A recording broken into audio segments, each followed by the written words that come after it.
হসপিটালের সামনে ইনকিলাব মঞ্চের নেতাকর্মীদের ওপর সাউন্ড গ্রেনেডের ঘটনা ঘটেছে, জলকামান নিক্ষেপের ঘটনাও ঘটেছে। পুলিশ সেখানে পাল্টাপাল্টি পুলিশ এবং সেখানে ইনকিলাব মঞ্চের নেতাকর্মীরা পাল্টাপাল্টি ভূমিকায় রয়েছে।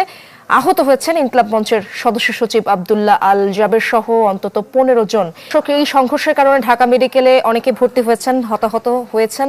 সেই খবরগুলো জানার চেষ্টা করব ফয়সাল হোসেনের কাছ থেকে। ফয়সাল, জানাবেন সেখানে আসলে কতজন মানুষ আনুমানিক হতাহতরা ভর্তি হয়েছেন এবং সেখানকার আপডেট জানতে চাই আপনার মাধ্যমে।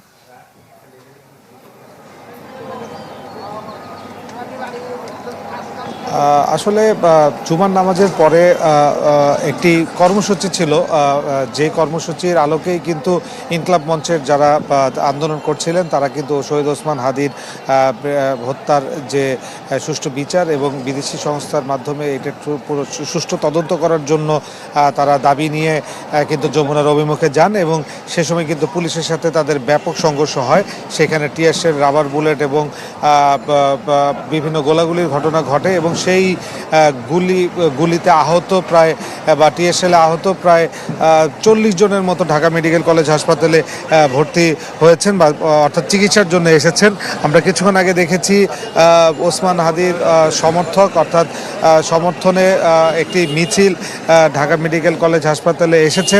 এছাড়া আমরা কিছুক্ষণ আগে দেখেছি যে ইনকিলাব মঞ্চের একটি বড় মিছিল কিন্তু ঢাকা মেডিকেল কলেজে এসেছিল, তারা ভিতরে গিয়েছে। তবে আমরা এখন পর্যন্ত যেটি জানতে পেরেছি যে 40 জনের মতো এখানে আহত হয়েছেন, তারা চিকিৎসা নিচ্ছেন। তবে যে গুলির ঘটনা, সেই ঘটনা এখন পর্যন্ত পরিলক্ষিত হয়নি। তো আমাদের এখানে একজন আমাদের প্রতিনিধি আছেন, মেডিকেল প্রতিনিধি সোহেল, তার কাছে আমরা জানতে চাইব যে আমরা যেটা শুনছি গণমাধ্যমে যে বিভিন্ন জন গুলি খেয়েছে, এই ব্যাপারে চিকিৎসক কি বলেছে বা আপনি কি দেখেছেন, কেউ কি গুলি খেয়েছে? আচ্ছা, আপনারা জানেন যে ইনকিলাব মঞ্চের এ পর্যন্ত 40 জন আহত হয়ে ঢাকা মেডিকেলের জরুরি বিভাগে এসেছে। এদের মধ্যে প্রায় সাউন্ড গ্রেনেডের স্প্লিন্টারে বেশি, যারা চিকিৎসকরা বলছে যে সাউন্ড গ্রেনেড স্প্লিন্টার এবং রাবার বুলেটেরও কিছু অংশ অনেকে আছে। আর জাবেরের যেটা অনেকে বলতেছে যে গুলিবিদ্ধ, এই চিকিৎসক তাকে এখন সিটি স্ক্যান এক্সরে দিয়েছে এবং সেই পরীক্ষা আসতে পারে পরে বুঝতে পারে গুলিবিদ্ধ হয়েছে কিনা। আমরা দেখতে পাচ্ছি এই মুহূর্তে আরও কয়েকজন মনে হয় আহত এসেছেন এখানে। আমরা যদি একটু দেখাই, দেখবেন যে কিছুটা হট্টগোল জরুরি বিভাগে শুরু হয়েছে এবং আমরা দেখতে পাচ্ছি নাসিরউদ্দিন পাটোয়ারি তিনি এসেছেন। তিনি হয়তো যারা আহত ব্যক্তি তাদের সাথে কথা বলতে এসেছেন।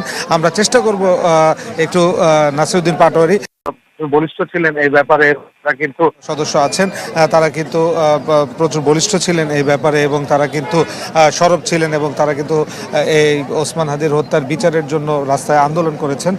যেহেতু আজকে ইনকিলাব মঞ্চের একটি